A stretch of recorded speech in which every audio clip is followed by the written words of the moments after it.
Awesome. Well, I'm excited to be here on the second day of the CMX. So this is actually my first time at this conference, and it's my first time being around so many community people. So I've been like loving the energy, and I'm loving being here for another reason too. I get to wear a blazer. Like, I have not been wearing my blazer in years, so I hope you guys take pictures and tag me on social media because I need to show this off. But I'm also excited to be here because I get to talk about transitioning community from Web 2 to Web 3.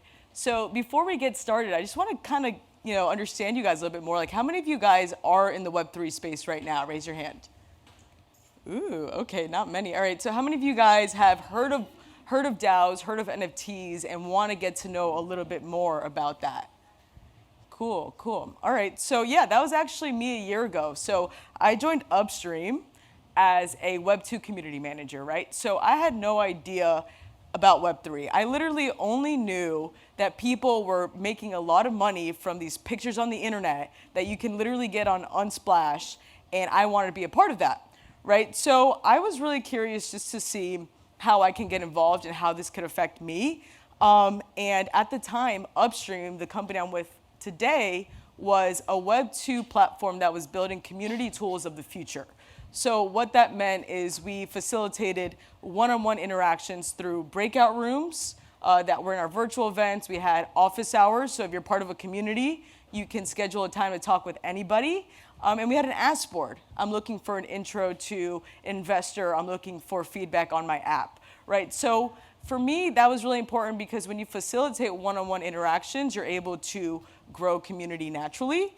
And the craziest thing about this all was on my first day of work, my boss sends me a 9-page PDF of a document that was talking about DAOs, right? So how many of you guys are familiar with DAOs, this DAOs, right? So we're starting to hear that a lot. As community leaders, people are talking about DAOs, and that's kind of like the gateway into Web3 for us naturally, right? So DAOs stand for Decentralized Autonomous Organizations, which for me is even harder. So not only am I reading this 9-page PDF about decentralized autonomous organizations, I cannot wrap my mind around what decentralized autonomous organizations stand for. So, I got into it and I realized, okay, DAOs actually facilitate community, right? So a lot of times as community leaders, we're stuck with picking up the check, right? We organize dinners and it's supposed to be everyone will send us a Zelle, and you end up spending your own money at the dinner. And I'm like, okay, like that's a way that I can get into the DAO space instead of like me putting in my wallet, my own credit card, we can have a shared wallet, right? So that was one thing that really caught my attention. Another thing that really caught my attention was shared ownership and shared decision making. So a lot of times, I'm organizing a community and I hear crickets when I ask for feedback. And when things are going wrong or when people leave the community, that's when I start to get feedback. So that's another thing that I saw DAOs kind of fixing. So I'm going to get into that a little bit later in our presentation.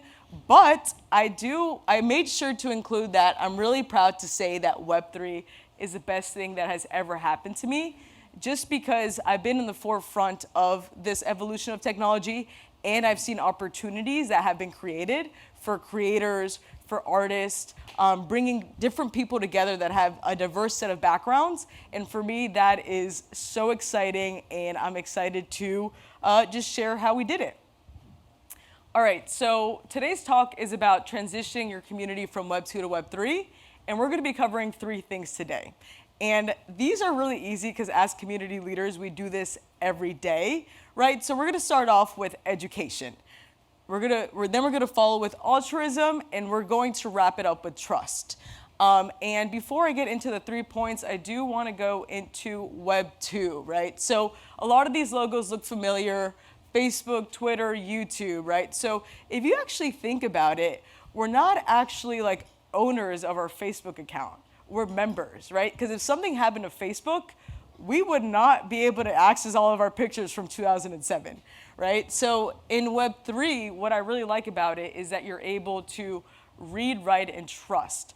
So again, going back to Web2, a lot of times we see Instagram ads or Facebook ads that are targeted towards what we like because they have our data, right? So in Web3, you kind of solve that solution because a lot of times you can enter different websites with your wallet, which is a wallet that identifies you, right? So when you leave that website, when you leave that website, you're able to not have your data be tracked, right? So the last thing I want to mention too is Web3 allows you to verify what you're doing. So it allows you to own what you're doing. So if, say, if you're a writer and you're creating all this content, no one else can own that because that's what Web3 is about.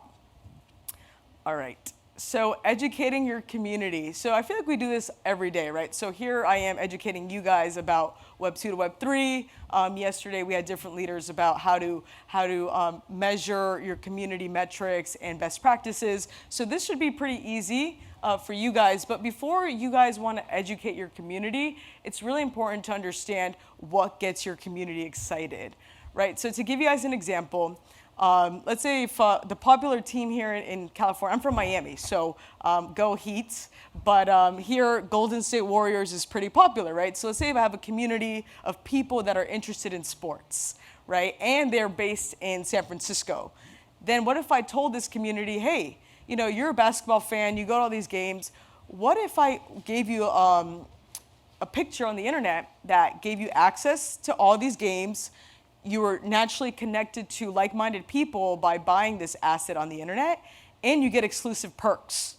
Not only that, you're able to put that picture as your Facebook picture, as your LinkedIn picture, because you love the Golden State Warriors so much, right? So you naturally get people excited, and you see what value that Web3 can create, and that's kind of what NFTs are doing, right? So that's just an example. Another example I wanted to share was I used to work for a nonprofit before I was in the Web3 space and at Upstream. And a problem that we always had was, where is the money going, right? So transparency.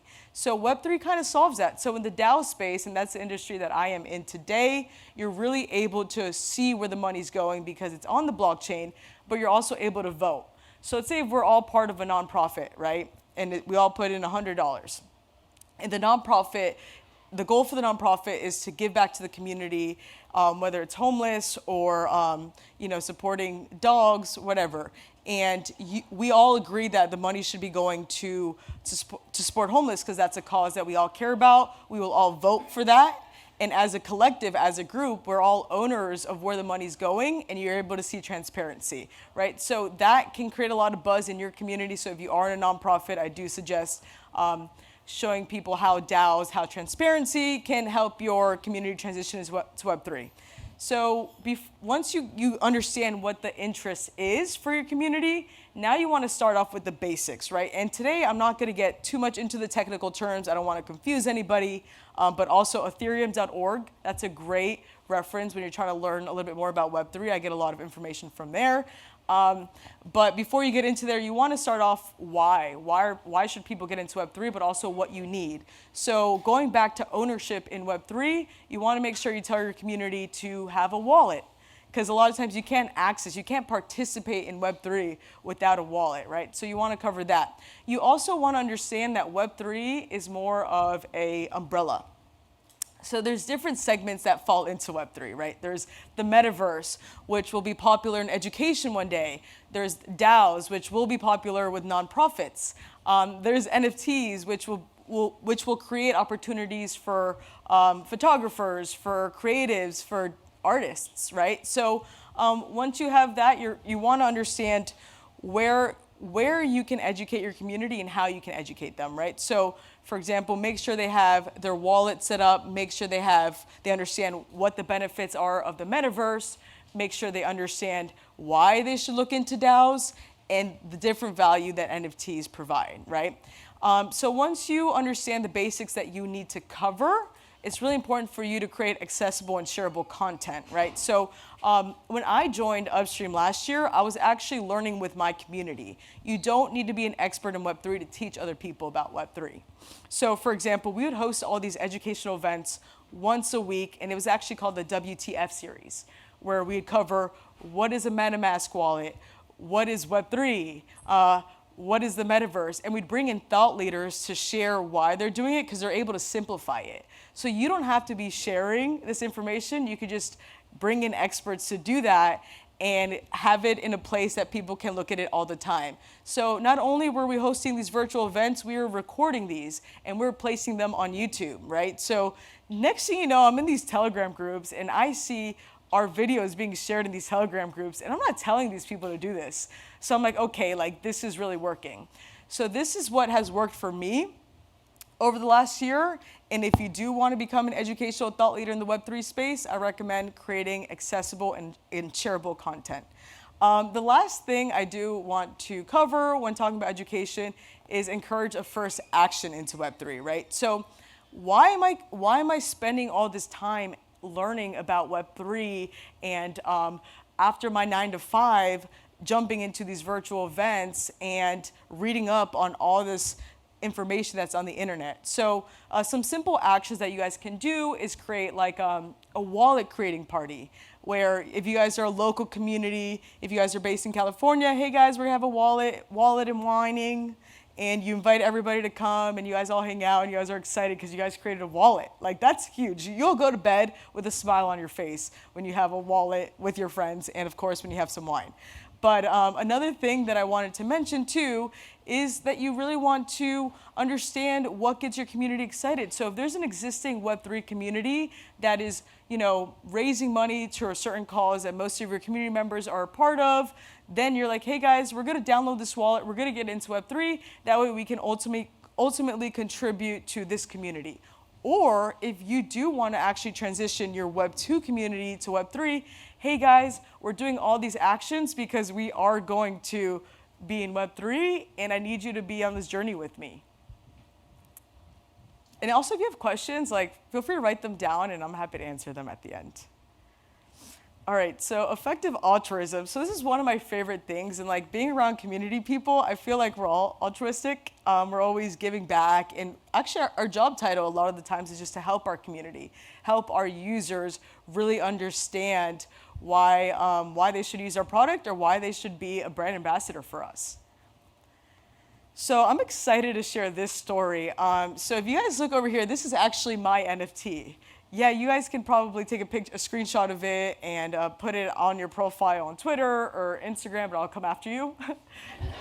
But yeah, that's my NFT, and it's really close to me because actually my boss's project. And this is one of my favorite success stories that I've seen on the sidelines. So again, last year I joined Upstream in August, and I had no idea what NFTs were. But I did know that my boss was hosting these weekly events talking about what he's buying, what NFTs he's buying, what he's excited about. And people just started tuning in. It went from 10 friends to, at one point, we had about 150 to 200 people every week tuning into these events. Then we started hosting these educational events where we would tell people what is Web3, how to set up a MetaMask wallet, put it on YouTube, right? And we're doing this consistently. And eventually, he came up with this idea. This was September, literally a year ago. We were co-working one day in Miami. And he's like, hey, I have this crazy idea. I'm going to start this NFT project. It's going to be called the Illuminati NFT. It's not associated with the Illuminati, but it's going to be like a secret society where we create generative art, different pieces, and we'll bring community together. We'll offer exclusive perks. It's going to be a really fun rollout. It's going to be super creative. And I'm like, okay, yeah, do it. I'll support it. And the craziest part about this all was, we went to NFT NYC, which is a big crypto conference that's based in New York. And he would have these little pins that he would give it to people that he thought would be good community members for him. So he'd walk around at these parties with these little red velvet little bags and give them out to people, and then people would tweet them out. So it was naturally, he was getting creative and naturally making people feel inclusive, and he became popular just because of the educational stuff he was doing for 6 to 7 months, right? So in December, during Art Basel, when his project dropped, there was 8,128 different NFTs, and they sold out in 5 minutes. I think it was 2 minutes, but I just did 5 minutes just to be safe because I'd rather overestimate than underestimate. But they sold out, and it's crazy. Imagine 8,000 pieces of art selling out within 5 minutes.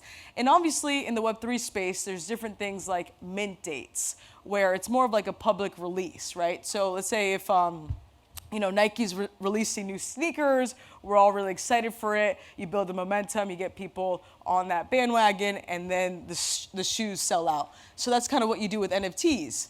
And after the mint, it was Art Basel, so I was running into a lot of people that just bought into this project, and a lot of people had the same thing to say.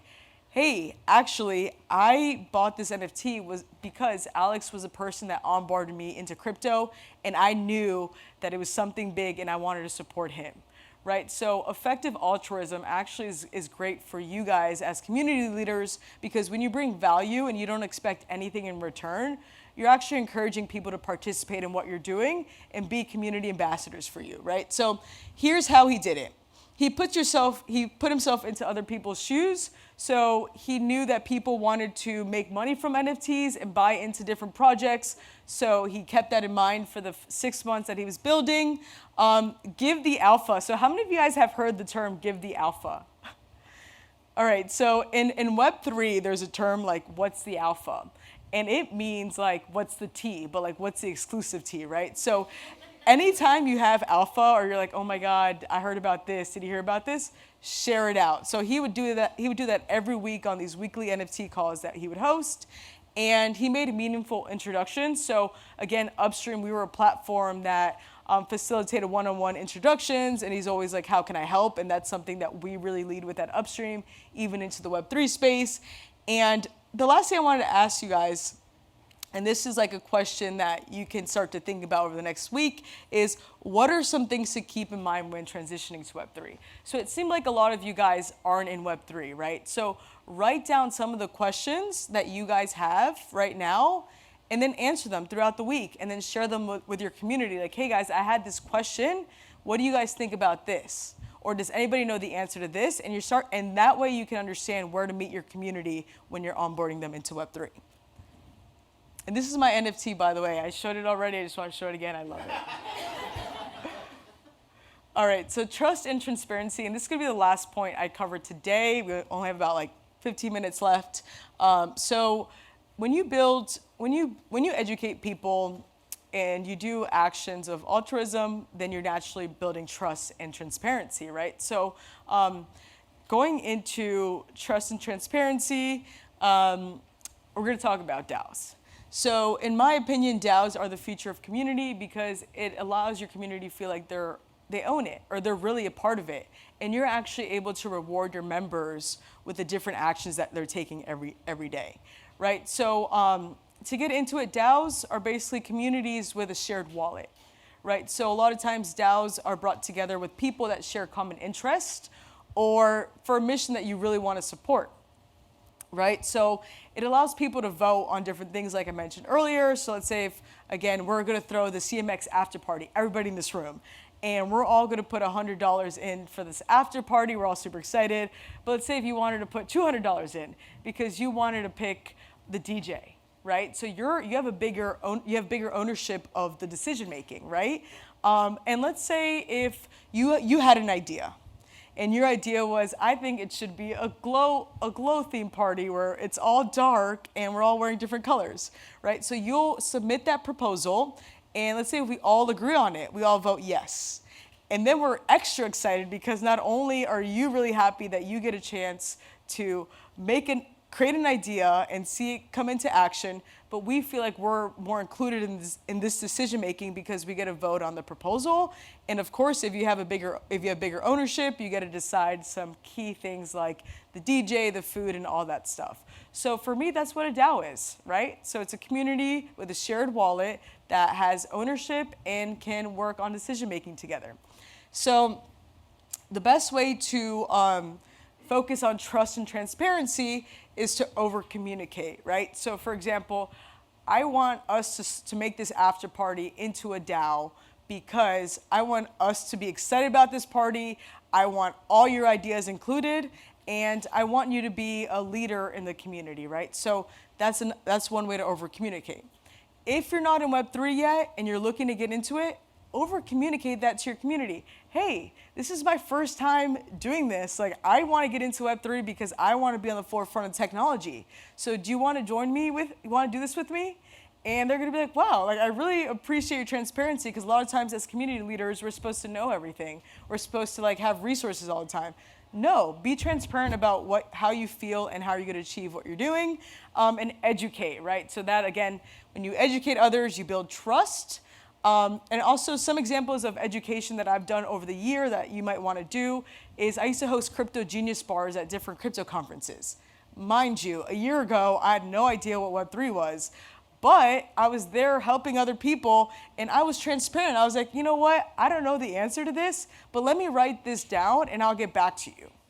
I'd get back to them. They're like, wow, this is so exciting. And a few months later, I see them at another crypto conference, and they're over here wearing NFT shirts. So I'm like, all right, this person is he's really learning here. So another thing is be consistent.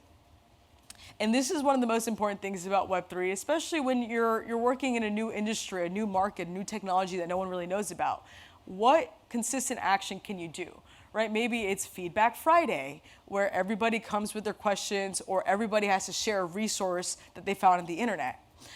Maybe it could be always hosting a virtual networking for Web3 once a month. That way people know what to look forward to. And if they can't make it because they have a full-time job and they're doing this on the side, then they could tune in at another time.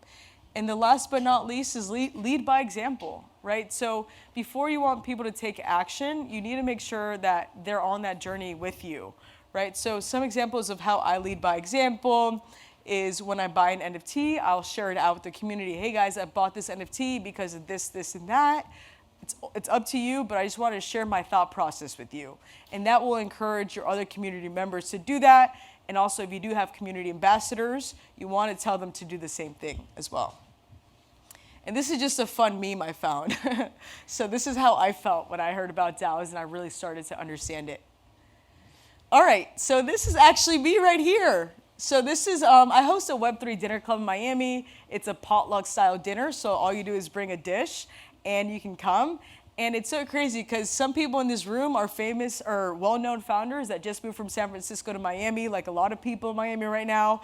And some of these people don't even have MetaMask wallets. They don't know about Web3, but they're curious, or they trust me and we have a relationship. So they come to these events, and then we host these dinners and they invite their friends, and that's how the community grows. So you don't need to have your community all on the same level when it comes to knowing about Web3, but you should create a safe space for all these people to meet, because people love educating other people, right? You love sharing why you're doing this or what's working for you.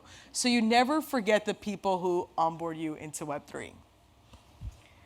All right, so that's all I have for today. I really hope you learned something new. Make sure you're educating, you're doing acts of altruism, but most importantly, you're being transparent and you're building trust.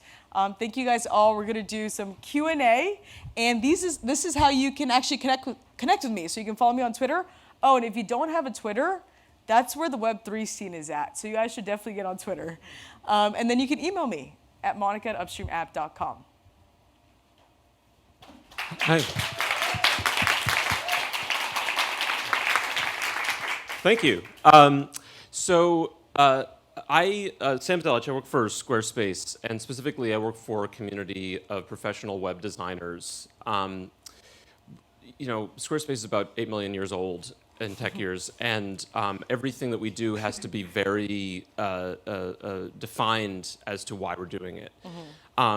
Before I would even think about pitching Web3 to my community, I would need to know what the value is for them, for web designers. And I want to know what you think the value is in this hypothetical thing that is coming, that is happening. Yeah, that's a really good question. Do I have to repeat his question, or he has a mic? Okay, his mic, okay. Yeah, so the way I see it is you have to ask them, right? Like, hey, have you heard about Web3? What are some of the things that get you curious about it, right? And when they answer you, you should really understand why they're answering that. So a lot of times it looks like graphic designers and web developers are a little bit more creative, right? So they might be doing a lot of artwork on the side, you don't even know about it, right? So start asking them like, hey, like, are you in the art space, or are you a creative?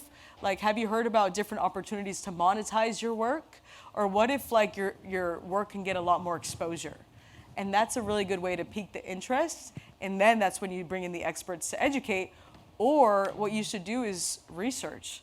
What existing opportunities or what people have transitioned into Web3 that you can introduce them to, or at least share an article or a success story. That way you can get them excited about it. Awesome.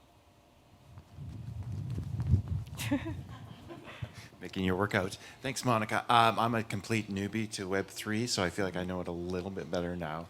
But when I hear wallets, I think coins and cash and everything. Can you do DAOs without like having to monetize, put money into things like that? Well, there's like DAOs that are 2.0 or Web2 DAOs that it's like communities that call themselves DAOs but don't actually have the shared wallets. But in order to actually contribute into the DAO space or even Web3, you're going to need to download a wallet, right? So that wallet proves your ownership. It's kind of like your badge. So for example, I have, I don't know if you guys saw me yesterday, I was wearing a shirt that said monicarojas.eth. That name is actually my wallet. So that's kind of like my identity in the Web3 space. So yeah, in order to contribute to Web3 at all, you should get a wallet. I recommend MetaMask. But in order to do that, you should have like an initial wallet, which would be on a Coinbase or FTX. And other network or other companies as well, but those are the ones that I'm mostly familiar with.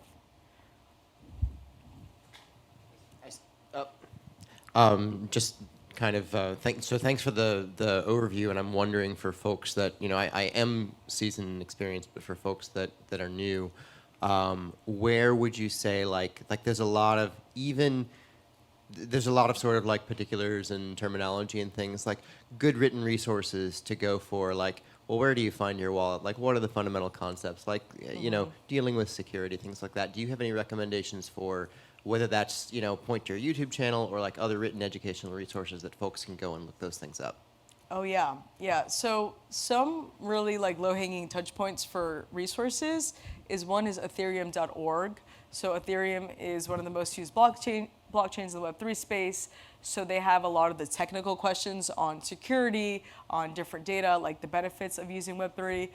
We also have a YouTube channel. So actually, if you go to Upstream app, if you look up Upstream app on YouTube, we have our whole educational kind of like a resource, but it's not too technical, but it's really easy for you guys to have a framework on how you can onboard your community. Another thing I really recommend is, obviously go on Twitter, but find or YouTube or ask your friend or ask me of an existing community that is good good as a first community to join in Web3. And a lot of communities in Web3 already have a bunch of resources available. So Ethereum, you can look up Coinbase. A lot of these big companies have resources as well. So feel free to check that out. Thanks, Jan. Great talk. I wonder, everybody of us will work in community. We try to optimize processes. We want to make everything so easy for our customers to onboard, to engage in the community. But to be honest, to create a wallet, it's like doing a tax form. It takes ages. It's complicated. You have to. My friend, he's very technical here.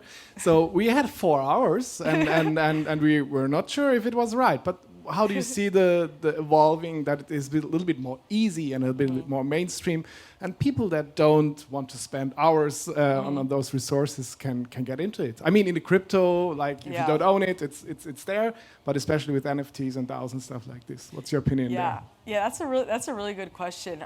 So it's really funny because it's 2022, so we're supposed to have like everything really easy for us. So when something's hard, it's scary, but it's also a good sign. That means you're an early adapter. That means that it's so new, if it's not easy, that you're seeing this whole wave. So one is like, make it fun. If you're gonna do, if you're gonna create a wallet, try to make it fun or incentivize your community. All right, fine. If you guys all make a wallet by X amount of date, you get this, right? So that's actually gamification, and that's a really hot topic in Web3. Another thing is, like have the wine and wallet night. It could be virtual as well. But also let people know, be transparent. Like, hey, I know this is difficult, but this is a really good sign. Nothing's difficult in 2022, I don't know, everything is pretty hard. With technology. Yeah, that's fair. I have one more question too. So I feel like with community and with a lot of things, we're going to like this community-led approach, right? Like this power structure instead of being the top down, the bottom up. And one thing people love in community is how do you measure it? You know, what's the analytics? How do you put this in a dashboard? So I wonder, what are some of the indicators with a more Web3 structure that things are being successful? Is it really focused around engagement, or where do you look and what do you measure?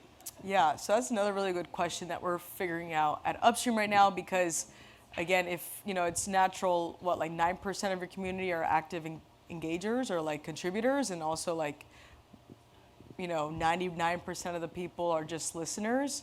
So how do you change that community psychology to get people to participate? So right now, the way we measure it at our company is how many active DAOs we have. So how many people have contributed to the DAO. So let's say if there's like a DAO of 100 people, how many people have synced their wallet to it. So it's a lot of data right now, but it's also like a mix of data with the actions that they've taken, but also it's a mix of just asking a lot of questions like, why haven't you contributed?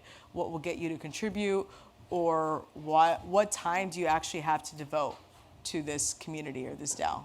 Yeah, our Bevy, one of our data scientists, is here, so she'll kick me for saying this later. But like Alfredo yesterday was like, collect all of the data, and later you'll know what to do with it. But try to like measure as much as you can, and get as much as you can. But it's great to have that starting point, so you can be like, this is the value, this is where we look for it.